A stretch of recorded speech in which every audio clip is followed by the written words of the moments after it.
Looking for something new and exciting? Or maybe just a change from the old Atheist Show format? Cellar Door Skeptics Podcast provides listeners with hours of enjoyment each week on Spreaker and iTunes. Check us out as we talk politics, religion, science, reviews of books and music, along with the occasional interview just for a twist. Join Christopher Tanner and Chris Hanna every Tuesday night at 8 p.m. Eastern as they bring fresh content to you. Walk with us through the cellar door as we help you prepare for the revolution. You can find us on Spreaker, iTunes, YouTube, and even on Facebook. 5, 4, 3, 2, 1. Walk with me through the cellar door. A storm is coming, Francis. A portal to a more skeptical world. Cellar Door Skeptics begins right now. Prepare for the revolution with your hosts, Christopher Tanner and Chris Hanna. Oh, welcome back to another episode of Cellar Door Skeptics. Thank you all for joining us on this amazing week after Labor Day. And tonight we're gonna talk a little bit about Labor Day here in a few minutes. Because I think it's an important topic, and I think a lot of people like to confuse it. People like to call us socialists this time of year. People want to take and rag on us for believing in helping humanity more than helping the self. But before we get into that, if you're new to the show, make sure you head over to Spreaker or iTunes or Google Play. Give us a like, give us a rating, or you can head over to our Patreon and help support the show. For even as little as $1 a week, a month, whatever floats your boat, anything to help pay for just the cost of hosting the show, as we continue to try and put out great content weekly, which I will admit has been a little bit harder with Hannah's and my schedule. But a quick update on Mr. Chris Hanna. He has officially got his house. He is moving in 2 weeks. So I'm hoping by end of September, he'll be able to at least make a cameo appearance, if not be able to join the show regularly again. He still will answer emails, so if you have questions for him or want to talk to him, head over to the Cellar Door Skeptics Facebook page, or you can email him at cellardoorskeptics@gmail.com, and he'll be more than happy to respond to anything except for dick pics. He's not into that. So I send him some every once in a while, and it kind of annoys him. But, you know how it is. Anyway, there I derailed the show halfway, and without further ado, though, let me bring my co-host for the night on, Mr. Boyce over at Mindful Skeptics Podcast. How are you doing tonight, sir? I'm proud of you, Chris. You got it again. I do. I make like a conscious effort every time to stop. If you go back and listen, there's always a 1 to 2 second pause because I have to like correct my mind. Because every time I see it, I just see mindless skeptics. I don't know why. They exist. They do. Maybe because we have to deal with them on a daily basis. I don't know. Yeah, there's a little bit of everything out there for everybody. There is, and I have no dick pics. You don't have no dick pics. Well, you just got to Google it and just send them random ones. Oh yeah, I'll send them a hog. Anyway, you haven't. It's Labor Day night, actually, and we're laboring here at Cellar Door Skeptics on Labor Day. But it's been a good day, day off. I don't know, what did you have going on this week, Boyce? Well, I made a trip out to the city with my girlfriend, and we went to Chicago and checked it out and walked all over Kingdom Come and put in 10, 15 miles of just hitting the road, had a couple drinks, checked it out, then came back, man, chilled, and just be glad I'm not at work. Very true. Because there's a lot of people that do get stuck going to work, and I feel very bad for a lot of those people. But, again, it's one of those things where unless we can convince the country that they need to move more progressive, we'll never see that. So, yeah. Do you know anything about Labor Day? I thought maybe to start the show off, let's have a conversation about what Labor Day is. No, I just know it's got something to do with like the forming of the unionization and stuff like that in historical terms, I think. That's all I really know about the history of it. All right. So Labor Day, essentially, it's a public holiday that is obviously the first Monday in September. So it ranges on specific day, but it's always the first Monday of September. And it used to mark the day before my kids would always go back to school. Now they've like screwed all that up. So now sometimes I don't even know Labor Day is coming up. And I'm just excited because I got extra days off. But the idea behind it was to give workers a collective labor-free long weekend. And that's how it became recognized as a federal holiday, right? And so I believe this was started back in the 19th century when trade unions decided that we need to have more time off. And back then, it was common to work, 60 to 80 hours a week for minimal wages because of the fact that we didn't have a lot of the controls that we have today.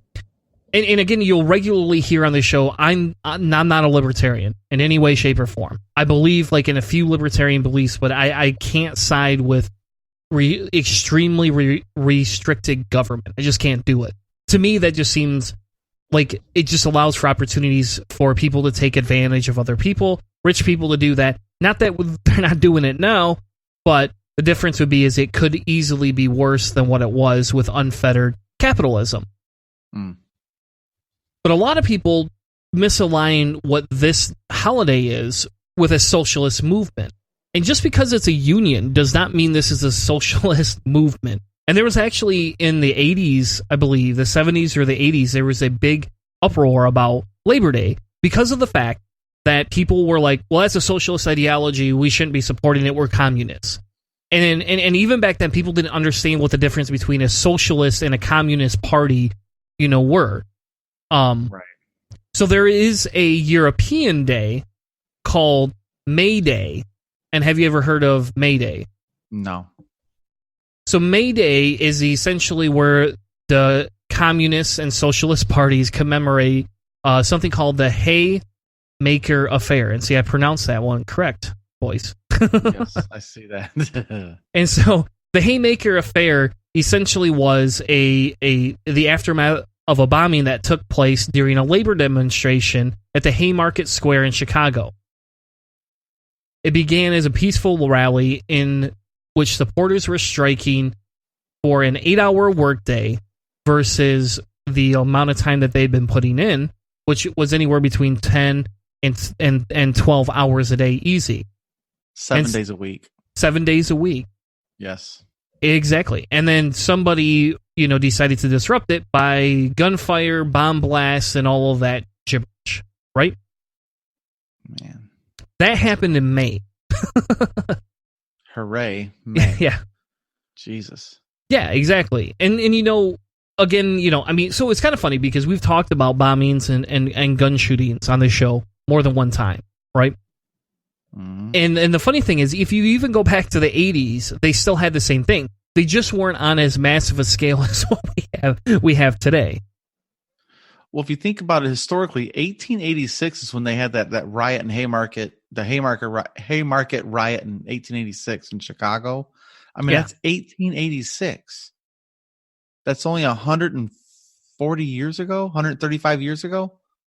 That's insane. Yep. That's like a person and a half ago. If you think about it. Yeah. And so whether you believe unions are worthwhile now or not, back then they obviously were needed because people were working 7 days a week. People were working, 10 to 12 hour work days. People weren't able to see their kids, And I guess if you worked, I'll tell you what, if somebody paid me twice my salary, told me I had to work 6 days a week, 10 hours a day, I would probably do it. Because it's a lot more money, right? Yeah.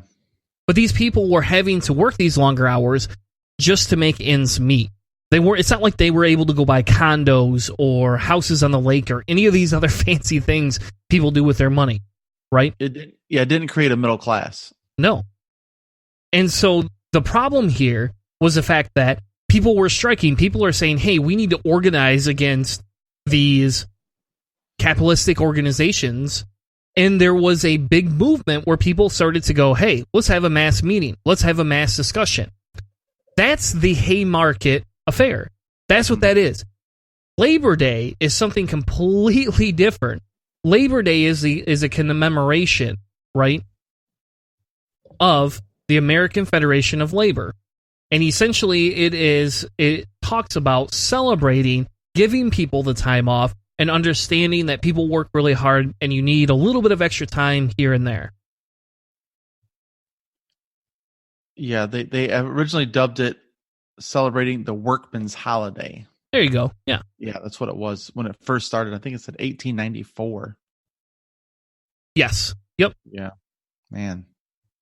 Yeah. So it was way back when, but that's the idea here is like everybody, talks about these different things. People get very, very concerned because we're pushing socialist ideologies back into the mix. And I think, Boyce, I think a couple of weeks ago we had this conversation on the show about some of Bernie's, some of Yang's, and even Warren's politics, where we talked about some of the difference between socialism and democratic socialism. There is a difference. There's a huge difference. Yeah. Yes. And what a lot of people are proposing is not socialism. Socialism is completely different. And I'm not going to say, I'll raise my hand and not say that I'm possibly close to a socialist, to some extent. And I probably could go that way. But at this current time, I don't see our society ever changing to do that personally. I don't ever see that being a big movement or something that, could happen even in, the next 50 years. I don't think enough people even desire it. No. True socialism is state-sponsored business, period. Regulated, owned, and controlled. Like the communism is the state. Communism is... That's the difference between communism and socialism, is that the communists controlled everything with a dictator. Socialism is similar, but it's not the same. It's just there's little nuances that differentiate it. And yeah, it's not controlled by a dictator. They can be democratically elected. They are, more open to the discussion of equality in terms of politics. You don't have your huge capitalist organizations. The difference between communism and socialism, one of the differences is in communism, it's a big dictate, right? We're going to tell you exactly where you're going to work and how you're going to work and what you're going to get paid and what you're going to get. Socialism says is, well, here's where we feel you should go. This is where we'd like to see you go. And based on your skill set, we're going to provide equal amounts of needs to you. Yeah. And it takes more of a commune approach than communism does. Like a commune approach where everybody gives us equally. So, for example, I have a bad back. Maybe you don't. Me lifting logs every single day is probably stupid because I'm going to throw my back out and be dead a lot sooner than you will. But the difference is, in socialism, they would find a job that I could do that would fit some of my physical deformities, right? Whereas in communism, they're going to come in and say, well, this is all you're qualified to do there, therefore you get to do this. We don't care if it kills you now or in 20 years. Sucks to be you. True communism has no humanism. They don't give two flying shits. Just do the work or get in line for bread, and that's about it. Exactly. Yeah. So the idea behind unions is not a communist idea. It's not even really a socialist idea. It is a combination of democratic beliefs and socialism kind of combined together to say, hey, let's put a checks and balances. Recently, with the company I've been working for, I've been on assignment at a company that has a union. They actually have all their shop floor are union. And I could tell you there is frustration, trying to manage union people. I won't lie. But at the exact same time, here it comes to this weekend, we were able to negotiate a 4-day weekend when we've been working every Saturday for the last 8 months because of high production output. We were able to negotiate that. It kind of goes back to they have set rules. If you're extremely disobedient, you can get fired right away, just like any other company. But they're a little bit more lax if you need some family time off, or if you're sick a little bit more often because maybe you have a different illness. I don't know. So there's always advantages and disadvantages to both of them. And the difference is if companies treated the unions better and unions became more prominent, we would be allowing for people to help restructure the way capitalism works in our society. Well, and the big thing is without the union, we get what we have right now. We have stagnant wages, and people can't earn a livable wage. Where you have to have if you don't have a private union, you're gonna have a government union. Is what we're gonna wind up having of a federal jobs guarantee or a freedom dividend, where it's pretty much unionization at the government level to say, okay, now everyone's in our quote unquote union, and we got to take care of each other. Which I don't have a problem with that. But I worked in a union shop, and I was in the military, which is kind of unionized if you think about it, where we're all kind of held to the same contract and standards with the UCMJ. But it kind of soured me a little bit, where I thought that the union only represented the squeaky wheels when it comes to disciplinary things. But at the same time, without that union, we would have had shit hours and some favoritism, and then poor wages and insurance. Exactly. And that's, again, there can be a lot of discussions about who wants to celebrate, who doesn't, why is this called that, should we, I even saw a meme today where people were like, maybe we should stop saying Happy Labor Day and just say Happy Holiday so we don't offend conservatives who don't want to support workers, What? And I think to some extent that's kind of fair, because people don't understand or want to support unions because people think they're the worst thing ever. And again, I don't disagree with you, Boyce. I mean, I have some contentions here and there. Some of this it makes my job harder as a manager to do these things. But at the exact same time, I've heard stories about how some people have thrived, right? And, they're getting a fair living to some extent compared to others. For example, they get, after 8 hours of work, if they work a 10-hour day, that's mandated, they get 2 hours of overtime that day. Not at the end of the week, at that day. What does Walmart do? What does Lowe's do? They'll send you home at 32 hours is what they'll do, and they never give you any benefits. Yeah. And they'll work you crazy hours. You could be working, my buddy worked a 14-hour shift at Lowe's, and his reward for filling in was they cut his end of the day week. So essentially, he got $0 in overtime pay. Right. They'll cut you loose early at their convenience. They'll say, well, we don't need you as much today, so now you can go home, which is an inconvenience of your time off if you have child care arrangements or anything like that.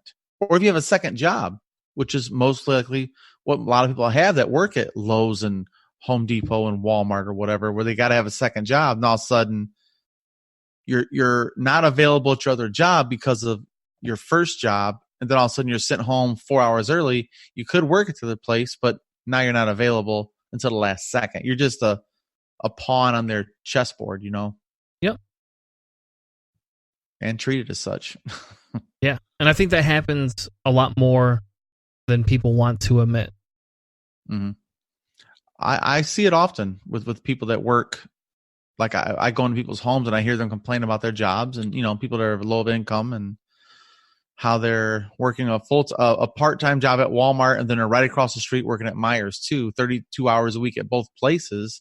They're working 60 hours a week with no benefits and no PTO, no sick leave, no FMLA coverage, all those things that should be covered. 60 hours. And it's shit pay. Exactly. It's baffling. Yeah. I don't know. But either which way, I'm glad for what the unions have done, and I'm excited to see how our country can evolve a little bit. Maybe we'll start seeing more unions in the future. I don't know. We should. Absolutely. And I think what will help form more unions is if we have Medicare for all. There you go. Then the companies won't have to waste labor hours looking for new insurance every year. Because I know people that work in HR that work for 1 or 2, sometimes 3 months looking for a better deal for the next year to pay as little and get as much in return for their insurance policy. And then your inconvenience as an employee, your shit's changing every damn year. So I think all that could be made more efficient, and take the ownership of providing that health insurance that's a variable in their business model. Take it out. Just pay your 10% tax, 5% tax, whatever that increase is, and then you don't have to worry about none of that. It takes a lot of mental labor out of that. Yeah, which is one of the bigger things that, people run into, right? If we don't have, if we don't have certain things going, all we are is we're kind of stuck in the past, and people are going to get screwed. And if we haven't had a good change in how many years, when are we going to get one? Well, they said the wages have been stagnant for 40 years now. Yeah, isn't that crazy? Like I'm going to quote Andrew Yang. It's the fourth industrial revolution, where we're deindustrialized. We don't make shit. We are a service industry now, not a manufacturing industry, a productive industry, we call that. Which is fine. I don't think there's a problem with that, as long as we actually get, help along the way to give us a better society to live in. And, I don't mind being a service industry to some extent, and I don't mind getting away from manufacturing to some extent, as long as we have a way to help ensure that everybody has a job, everybody's given fair and equal wages, and everybody has access to Medicare. Well, for me, I don't like how this plays out in the world stage either, of saying, okay, we're losing these manufacturing jobs here, where the companies have to take into consideration the union and also the EPA and mandatory workers, what do you call that? Like insurance compensation and workman's comp, safety violations, all OSHA. And then they go overseas and they kill people on the job, and no one notices. It's like really making other people's lives miserable. They're going back to what we were back in the 1800s of working 12 hours a day, 7 days a week, pre-unionization, which you're seeing this play out over in China now too, with these protests with 1 million people protesting. It's not for unions per se, but they are talking about unionizing in some of these other countries. Finally, they're going through the growth pains that we did. It's just transferring the pain somewhere else to save them a buck. Exactly. And that's the sad thing, is people don't understand the repercussions of the extreme wealth. And, and I think Hannah and I have had this debate, and this is a little sidetracky, but we've had this discussion, probably about a year ago, where we talked through some of this stuff, right? Where the discussion comes into play, where if we're a service country and no longer a manufacturing company, right? And we don't have that going for us any longer, and we've pushed it all out into the other countries. When we start seeing this extreme income equality right here, and we see what these corporations are doing with their money, you're right. It's amazing what Apple's able to put out every 2 years. I won't lie. It's amazing what Google can put out. It's amazing the type of technology, but to what sacrifice, right? We're paying a lot of money. The overseas countries are producing this shit for super cheap, and those people don't have a quality of life. And then they turn around, and these companies are able to make these huge jumps in technology. Huge. But at what cost? And we've had that conversation before, is should we slow down the progress of society? Should we work towards a unified world government, which now sounds very apocalyptic, right? We can get into the revelations and stuff like that. The final book. There you go.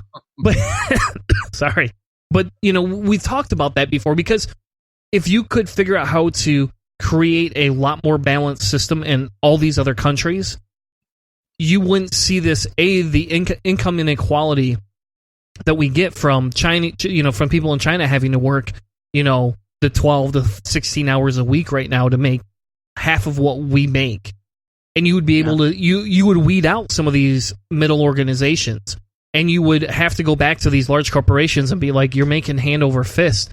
It's time to share that, Well, I would like to see maybe the human rights code, it's being accepted by all industrialized nations and not necessarily industrialized either, but people building towards that, where you have, like India has billions of people that are really willing and ready and educated to do these labor intensive jobs, where we could go from, there's basic human rights that all of us have to go by. There's like, NATO per se has this system.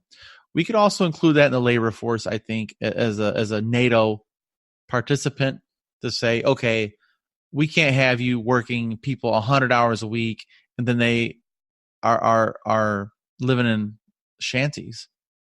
Exactly.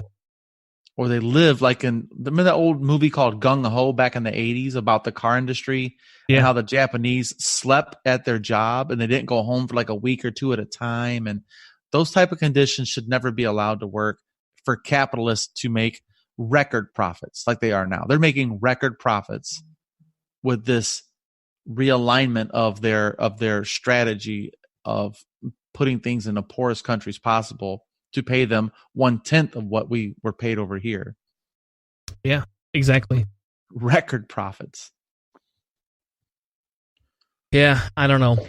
It's a conundrum. And, again, we could spend hours on why unions are plausible, why we should be having them, all these other things. But I think at some point, people are going to have to just get out and vote. And they're going to have to vote for a president that wants to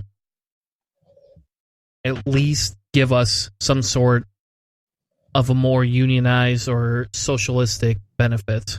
And if people aren't willing to do that, we could talk to her blue in the face, and it just feels like we're talking to ourselves sometimes. Well, there's going to become I guess you'd call a cliff of no return, where either you got to treat people more important than profits or you don't.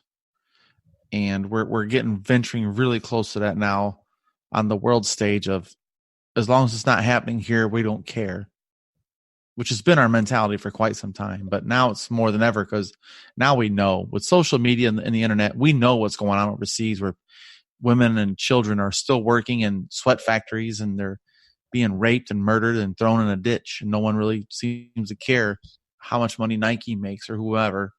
Not to demonize Nike more than anybody else, but they're one of the first ones to really be on board with the sweatshops overseas. Yep. Well, with that being said, I think it's time for science.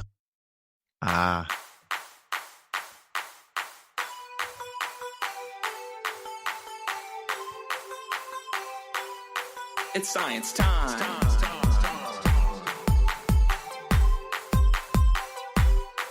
It's science time. That's right, folks. It's science time.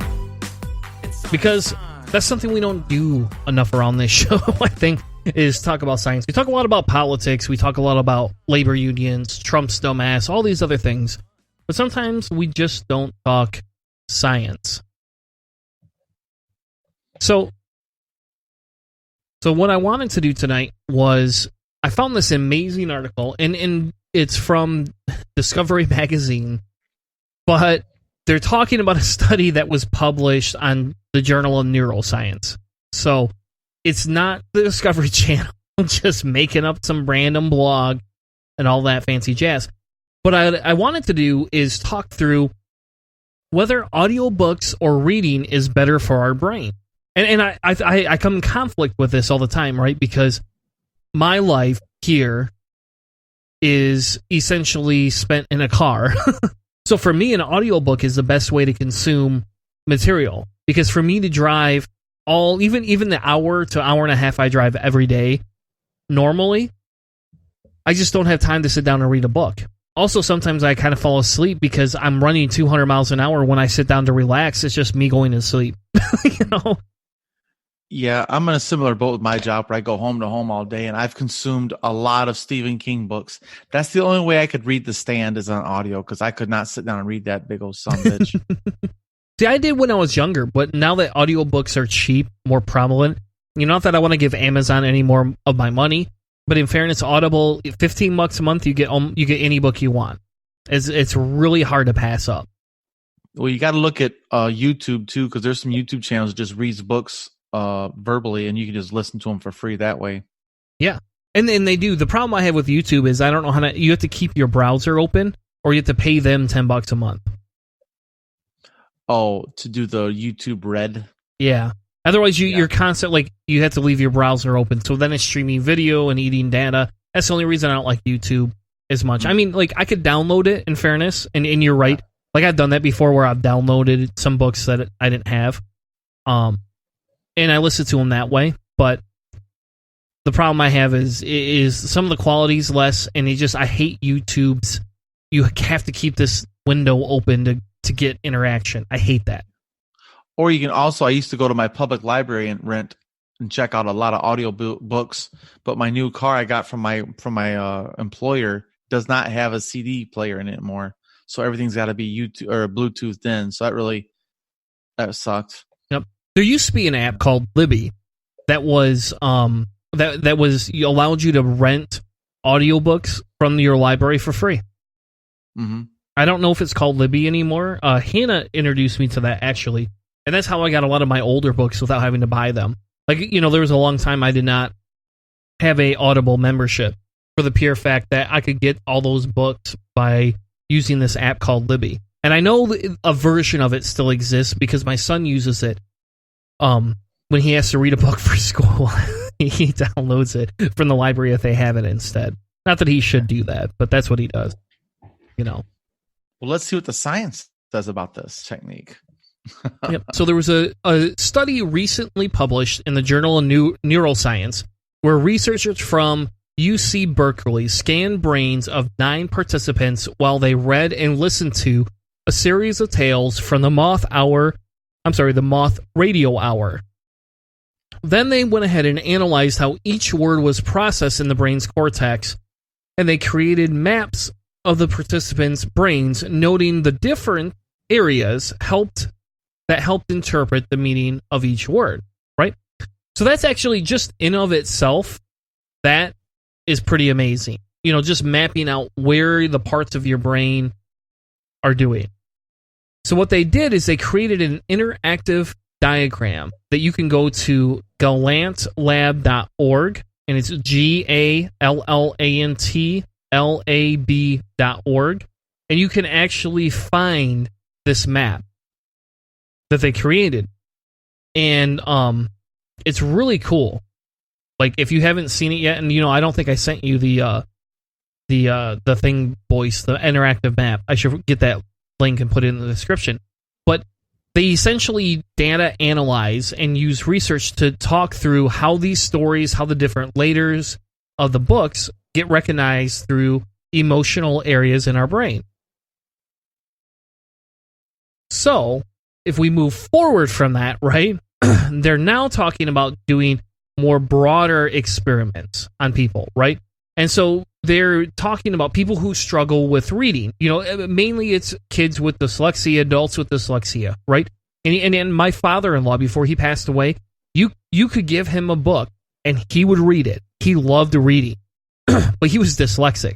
So him reading a book was a feat compared to somebody like, I'm not dyslexic. So you put a book in front of me, yeah, I'm kind of lazy.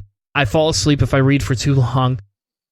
But in fairness, the big thing there is he actually struggled through that book. So he got a lot of meaning, and he loves science fiction books. Mm. Yeah, I could see how audiobook would be a real game changer for kids with dyslexia, because that's a huge. I'm not sure what the numbers are on that, on popularity, density of that affliction or that disability, or what do you want to call it. I'd say it's, maybe 10% as a guess, for people affected by it. Yeah. So the study went further, and so back to your original question, Boyce. What's the prominence of the study? What is the whole point? Is because they were mapping out where these words, whether they were listened to or read, where they landed. They wanted to see if they hit the same regions of the brain and evoke the same style of response, inside of the brain. Guess what they found? What's that? The representation of all the different languages, whether it's audio or written, is almost identical. Almost identical between reading and listening to an audiobook. Isn't that crazy? That's just insane, Well, only difference you really see is maybe just the occipital lobe in the back for the visual cortex firing the actual physical reading of the book. But then after that, it's all, the same thing versus the temporal region for the auditory intake. That's the only real difference you should see. And I guess it depends, because some people are visual. Like me, I actually see the words when I hear them. I feel like I see the words in a sentence flowing across my field of vision. If I'm not driving a car, that'd be good. Mm-hmm. Not seeing words. But if I was to be sitting down and just listening to something, you can almost see the words moving. I don't know. That's kind of how my brain works. I'm big on visualization. And so I imagine those types of little tricks in your brain might map out in the same way, but it can't be that way for everybody. It's interesting. Yeah, and I mean, of course, it's a smaller focus group, right? We always run into that. It's a smaller focus group, so it's not going to be something that everybody, maybe there could be differences if we did a mass study. But the idea here is that it's taking and being able to link these two in a very soft correlation. And the question now becomes, can they figure out how to link it in a larger, correlation, right? Can we get a better study, something that's more deep, than what we're already experiencing? And can we take this and take it to the next level, right? Again, going back to kids that struggle with reading. And I guess, my stepson is not dyslexic or has never been diagnosed, but he's not a big reader. He likes comic books, but he's not really big into reading. But he got really into that Martian book or whatever. Mm-hmm. And he said he read it, and then we got the audio version, and he listened to it in like lightning speed. And he remembers all this crap from it. So, again, maybe this is a soft correlation or me putting meaning into this, study. But in fairness, in his world and in his brain and how he processed everything, that audiobook almost seemed to be so much better for him than reading the book. Well, I know for me personally, when I listened to one of my favorite books of Stephen King was Dr. Sleep. I love that book. And there's so many different characters. And I think it helps you organize the points of view being reflected because they use different voices to differentiate between who's talking. Because sometimes you be reading a book, you're like, who the hell said this? You have to kind of go back and say, so-and-so said, quotation, oh, that's who said it. It takes a little more effort, and it kind of slows you down. That's what I don't like about maybe like a book that's got 3 different points of view and they switch between chapters sometimes, especially science fiction, like the Twilight series. You have 3 main characters, and this chapter is from this person's point of view. And in an audio format, it's different because there's a different voice being used. And I think that helps. I agree with you. Really organize the information. It's almost like hearing the movie without the movie being on. Yeah. The most recent book that I've been listening to is a series called The Wheel of Time. And it's not science fiction. It's a fantasy book that was started back in the 80s by Robert Jordan, I believe. And there's 14 books in the series, right? And the first time they did that, I've never had a book do this, where they separated the dialogue between a man and a woman. But this book is actually written from multiple perspectives. And they have the guy read all the guy perspectives and a woman read all the woman perspectives. And it's kind of at first I hated it because I couldn't stand their styles were different. But now, I'm now 6 books into it. And after about the third book, I actually enjoy it. And I hate when audiobooks don't do that. I can't stand it. Yeah. And it just comes off because again, it's a totally different perspective that these people are reading from, and there's different areas of this book, one part of the book, you're going to a completely different area. And it's kind of like if anybody listens to or reads or watch the Game of Thrones, there's all those different perspectives. This book is written similarly in that style. Yeah, and I'd like to see how this could be applied, long term too, of maybe personalizing someone's learning. So okay, you don't have great ways of knowing about like autistic children specifically that have real sensory problems, and say, okay, where does their brain light up with audio books versus a TV versus reading? Some kids can't read, but they hear very well. Like someone that's a musically inclined kid has perfect pitch. They could maybe hear a book and really take it in better, but they can't take the television because of the light sensory overload or something. Like there's a lot of different ways this could be applied for personalization of like a learning environment for someone. Like you're saying how some people hear it, the audiobook, and the same regions light up for them as the reading of the book of the word. But some people could have a disability of some sort where maybe they'll do better. They'll have to do it with like testing, like, okay, can you recall the story and do it like an English test on it, like a book report, and see for retention sake. Like that could be a great study to say, okay, this part of their brain lit up more than others and their retention is expressed with better testing. Like to say some correlation with that. That'd be really fascinating to see if they could, personalize learning to certain kids with certain brain scans and say, okay, these kids with this type of brain pattern learn better if they listen to the audiobook instead of read the audiobook, or if they watch the audiobook with the words on front of them, like what do you call it, like subtext. Yeah. Maybe to see it and hear it at the same time. It helps register for some people. I know that. I think that would be the best to get both worlds. That'd be very interesting to see where they go with this technology. I love it. I do too. Oh, with that being said, our science time is over. I know they keep telling you it's science time, but our science time is over for this week. I thought that was fun. I like science time. Love it. Love it. Oh, with that being said, it's time to move on to talk a little bit about Trump. And I wanted to avoid it this week, honestly. I really did. But there's just so much that keeps coming out.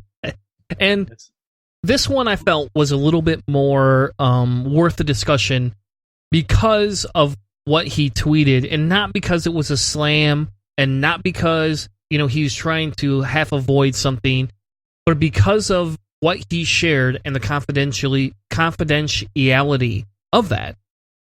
So last week, Trump tweeted out these images to Iran.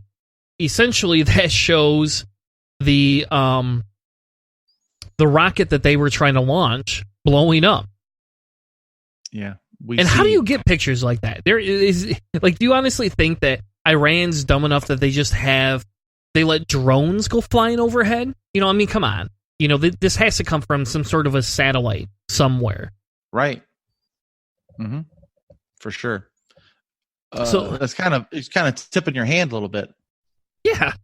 And so Trump tweeted a photo or two. I can't remember if it's one or two, but he tweeted a photo, and he said the United States was not involved in the catastrophic accident during final launch preparations for the Seraph launch at Semen Launch Site 1 in Iran.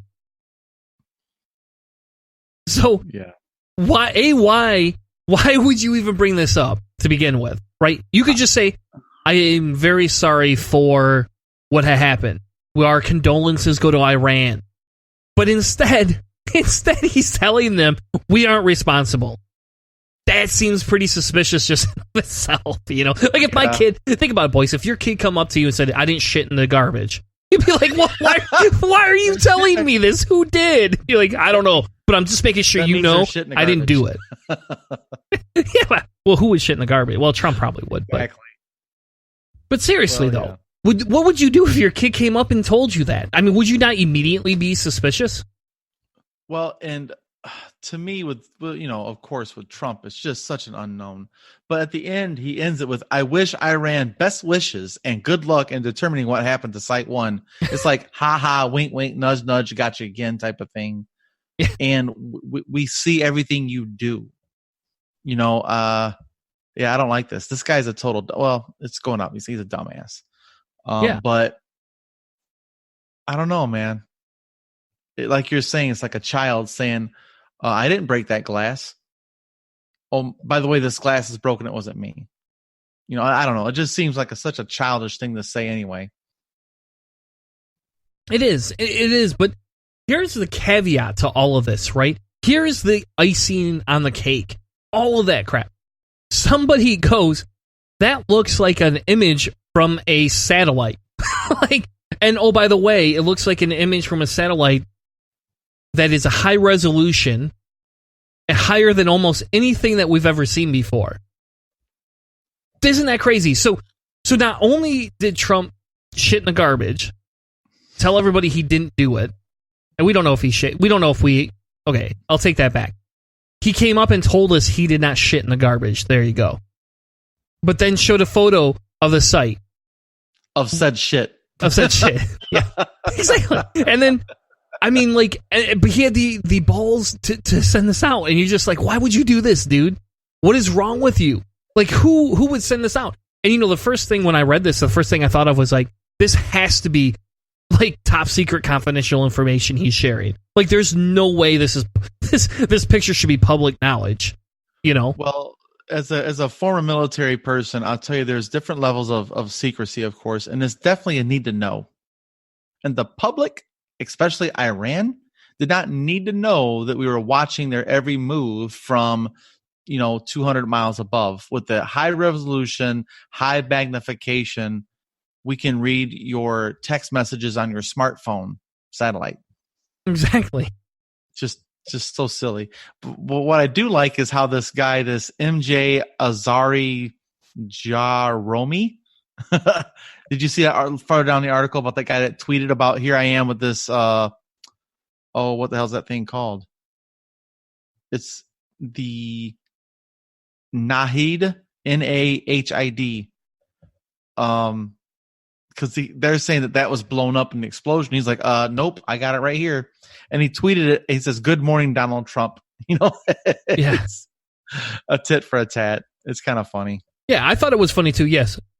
I like that he tweeted back at him.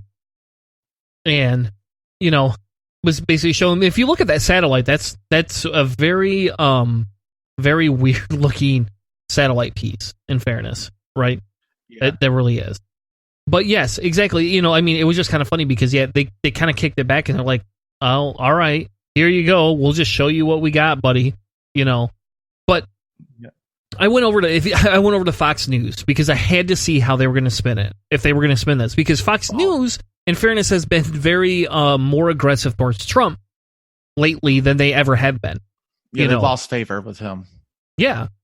Now, I have not heard him call them crooked, Fox News, or dishonest, or fake news Fox News, or anything like that. But I do know that he hasn't been promoting them as much as he was originally. And I put the article to Fox News in the description just for you to go read. They in fairness, they don't go after Trump, at all. But they do basically say, hey, look, it looks like what people are saying is a satellite photo, and then they kind of go in, to, well, Trump told reporters that he had every right to share the photo and make it public. That's why we released it, and I have every right to do that. And then they ended it, and then they showed the counter tweet from Azari, where he went back and what we just talked about. But it was kind of funny because usually Fox News does some sort of spin on it, and there was no spin, man, none. Well, I don't know if you saw this tweet from him. I can't remember the name of the host on Fox, but he put a tweet out saying, we have to find other avenues for news sources now because Fox News no longer works for us. No, I did not see that. Oh, you didn't? No. I did a stupid Trump tweet video about that on my YouTube channel. It's great. But he said something in effect says they don't work for us anymore. And then I can't remember the name of the guy on Fox News. He clapped back at him and says, that's right, President Trump. We don't work for you. We report on you. And we try to be fair and just and blah, blah, blah, blah, blah, which is bullshit. But nonetheless, some of them are trying to be a little ethical, I guess, but not. They like to spin it their way no matter what. They all do.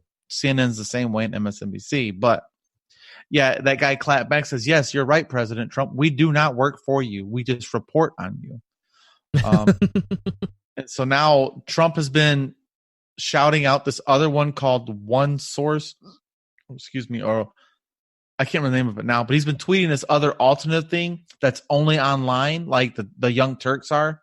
It's this other conservative site that is very, very devout, if you will. They're religious about Trump, and they will support him to the hilt. And so he's trying to, stroke their ego. And I think I just feel like he's creating a cult. The crazy cultists will follow him anywhere on any news site. Now that new plays that he's touting is going to get 25 million views a day because he said, check him out, Exactly. 60 million followers. Psycho. Yeah, which is crazy, right? And I guess that's the power of social media, and maybe we can attract his attention enough that he blasts one of our shows to the point where we get like hundreds of thousands of viewers every week. That'd be fun. That'd be cool. I'm okay with that. Make fun of me all you want, Trump, as long as, we've shouted you out in this bloody show how many bloody times, and yet you've never retweeted us. Yeah. I really thought it'd be a personal goal to get blocked by him, but I guess he can't block people anymore. No, I didn't know that either. That's crazy.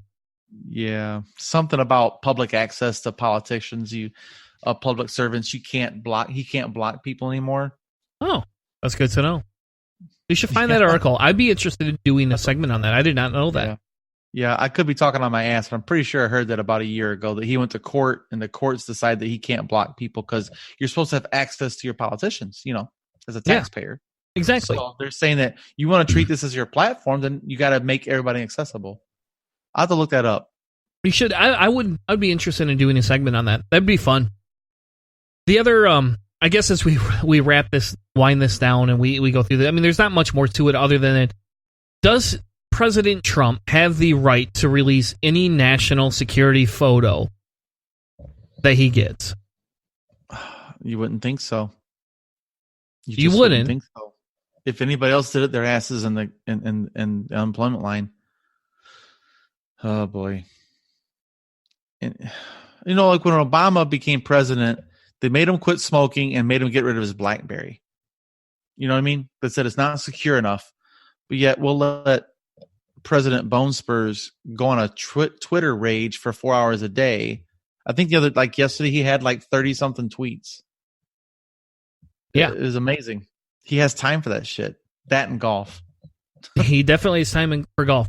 It's kind of funny, Dorian's maybe gonna hit Florida. I really hope it just touches down on his golf course. That's it. As long as we don't have to pay for it. Mar-a-Lago? Yeah. Touchdown there, destroy it, be done with it. So I looked this up. I did.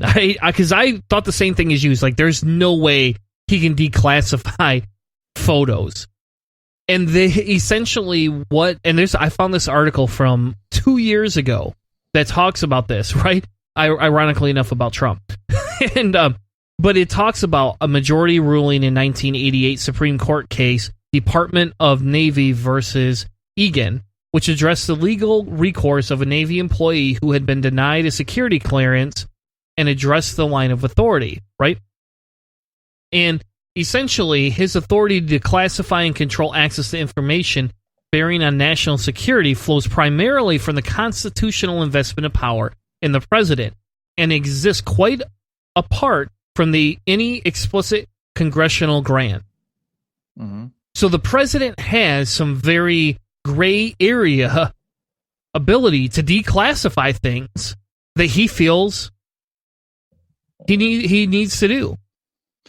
Yeah, we really do need to reconsider a lot of this authoritarianism that's handed to the president that really needs to be put back on Congress. A little more checks and balances because of moments like this. It's scary how much power that one person truly does have. And and here's the scariest part. And maybe this is the title of the show, I don't know. But the president is not obligated to follow any procedures other than those that he himself has prescribed. Huh? So he can break the law and the Constitution if he's subscribed. If he can get away with an executive order, then yes. That's crazy, right? That's crazy. Well, the next president, he or she should be addressing this issue with Congress to say, hey, and the Supreme Court to say, hey, let's really pull back the reins because we don't want this happening twice. We had one dumbass behind the wheel and almost wrecked it. Let's really, the Constitution is a living, breathing document capable of evolving. And it's time for an evolutionary boost to our Constitution with some serious amendments to end Citizens United for one, and some presidential powers of overreach needs to be addressed significantly, including nuclear shit. Exactly. Exactly. That's even crazier. Yes, that should be an act of Congress. If Congress can only declare war, but now our president declares war via frickin' Twitter, like a jack-off. I mean, national policies are being announced on Twitter. Come on, I know. And that's the same thing here. Technically speaking, they say once the president has openly spoke about something, he's declassifying. So I guarantee you when he tweeted that picture, he didn't mean to declassify it, right? He just didn't think, I'm sure. No. And God only knows where he got this picture. The crazy part is somebody probably watched him take a picture of the fucking screen, man. Somebody probably watched him do that and didn't have the balls to say, hey, man, like, you shouldn't do that, dude. You're just going to tweet that out later. We know you. Like, come on, man. Let's go have a hamburger or whatever Trump likes. Like, delete that picture, man. You don't need that. But nobody stopped him. He's probably saying, hold my Adderall. I got to take a picture. There you go. Exactly. And that's just, it's crazy to me that you could do that. But it's even crazier, in my opinion, honestly, is the fact that he does these things and he's allowed to do these things. And people, let's just vote for him. And I'm saying the president that starts decriminalizing or declassifying, some of our security secrets is a president that doesn't understand that we probably shouldn't tell people we have secret spy satellites over top of the site that just blew up. We probably shouldn't say those things. It's probably not good for our public image. Yeah. And they go, wasn't me. It wasn't me. I wish I had that Shaggy song queued up. Didn't even think about it. If I had that Shaggy song queued up, that's Trump right there. That's Trump in a nutshell. On everything. Ugh. Oh, I bet if I played that, we get a mark against us too. You get a strike. Yeah. All right, we're gonna avoid the Shaggy song. We will, but anyway. So there's your. I don't know. I don't even know what to say to it. I agree with you. I was very concerned. I was very confused. I could not understand how the president has that much authority. But here we are. The only thing we can do is vote a president in that's going to actually look to take those away. And I'm hoping that in the new Democratic debates that come up here this month, somebody addresses this and said, I'm going to enact not an executive order, but a bill on Congress's desk to help limit the power of executive orders. Yes. That's a game changer right there. It is. It is. It should be. We'll have to hashtag the shit out of that and get it up on Twitter. There you go. Game changer. Restrict executive orders. And term limits. Well, for the last segment of the show that we always do as we close, we have our quick saves of the week. Boyce, what was your quick save for the week? Well, my quick save is a shout out to all my flat earthers and moon conspiracy theorists. Because India has now also joined the race to the moon, and they're going to be landing a module in the coming days on the south side of the polar region of the moon. So hold on, can I ask a question? Yeah. I didn't know there's still a race to the moon. I thought that everybody had already been there. Well, China just landed a probe on the dark side. Well, that's true. It's not the dark side. We had that discussion. It's not technically the dark side. Well, it's the unexposed side to our naked eye. There you go. It has a different name. It's definitely not the dark side. That's not the scientific term for it. Yeah, but ever since Pink Floyd said so, it is so. Fine, fair enough. But yeah, so India's in there, and they have their reasons for spending money there. It says $140 million mission, known as a word I cannot say. Hey, we're not gonna try. Chandrayaan-2, Sanskrit word for mooncraft. Fair enough. But yeah, like India's doing it, China done it, Russia did it, we did it, and people still deny the moon landing and that there's no way a human can go through the radiation belt, and when the science is just overwhelming, and yet there's still flat earthers. I'm trying to get, if anybody knows a flat earther that would willingly come on a podcast and debate it, please, for the love of sweet Zeus, hit me up.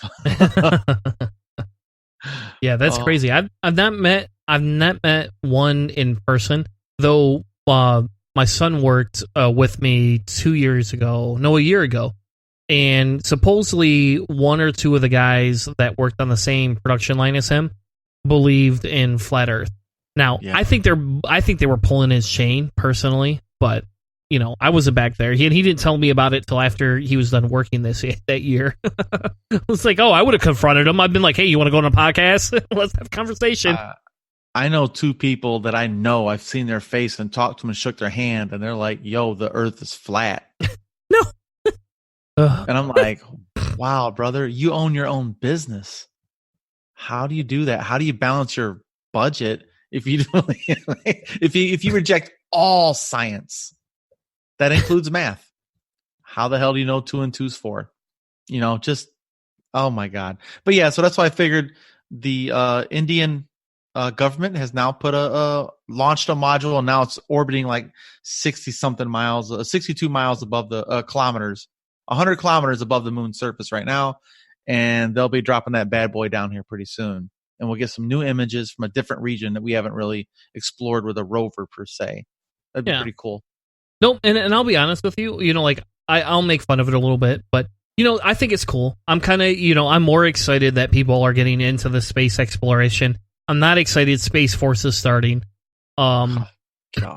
But I am excited other countries are getting into this and realizing some of the potential that could happen if we start collaborating our different areas. So, well, and I wonder if India already has a thing going on with the International Space Station to rendezvous there to continue their launches, you know? So it might just be another person with resources that could help fund the International Space Station, and that will help reduce the costs on all of the rest of us to do missions to Mars or whatnot. Yeah, exactly. Well, my quick save of the week, real quickly here, was another Donald Trump discussion about Hurricane Dorian and how he forecasted it to hit Alabama. Because he said that's where it's going to hit first, is Alabama. And I just couldn't help myself. I don't actually even care that he missed this, right? Or he added them to it. You know, like, I'm glad he at least said, you know, hey, watch out. But the best part about this was the National News Network, or Weather Network, basically said Alabama will not see any impacts from Dorian. We repeat, there will be no impacts from Hurricane Dorian, and that will be felt across Alabama. And well, I just love that they had to correct him. I just love that. Now we're gonna see how dumb Alabama is as a state and as a voting block to say, that's fake news. Because that's he said it's coming here, y'all. Board the shit up and let's load up the caravan. We're heading to Texas. Yeah. Exactly. And that's like nothing against anybody in Alabama, but I just found it extremely funny that they had to correct him and that he was corrected by the National News Service. That tickled my fancy for the day. Well, he's needed quite a few corrections in his day. That's for sure. He definitely talks out of his ass. Sideways. That is very true. That is very true. Thank you all so much for joining us on Cellar Door Skeptics. We love that you have joined us every week. If you want to support the show, head over to patreon.com/Cellar Door Skeptics or give us a rating, a review. Hannah likes those gold stars, but you can give us whatever you feel is necessary. If you want to check out our guest co-host, Interim co-host? I think you're an interim co-host now. Like, I think that's how this works, right? If you want to go check out his show, it's Mindful Skeptics Podcast, and I have the links in the description. He also has a YouTube channel, and you can check everything about Boyce in your spare time. Yes. We all have it. We do. All right. Thank you all so much for joining us. We'll be back next week with another amazing episode of Cellar Door Skeptics. Thank you, and have a good night. You've been listening to a presentation of Cellar Door Skeptics. Check us out on Spreaker. CellarDoorSkeptics.com.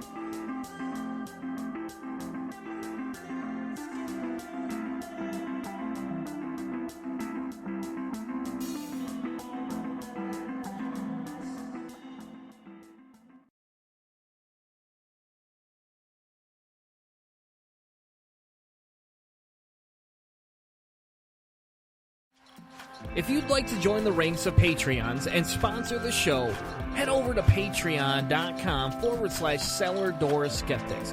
For less than a 20-ounce soda or an energy drink each week, you can help sponsor us, the hosts, and our charity of choice. Patreon helps Cellar Door Skeptics create better content, become better activists, and it's going to help you stay healthier by drinking one less soda or one less energy drink each week. Click the link in the notes of the show to sponsor us today, because we bring the discussion with the sources.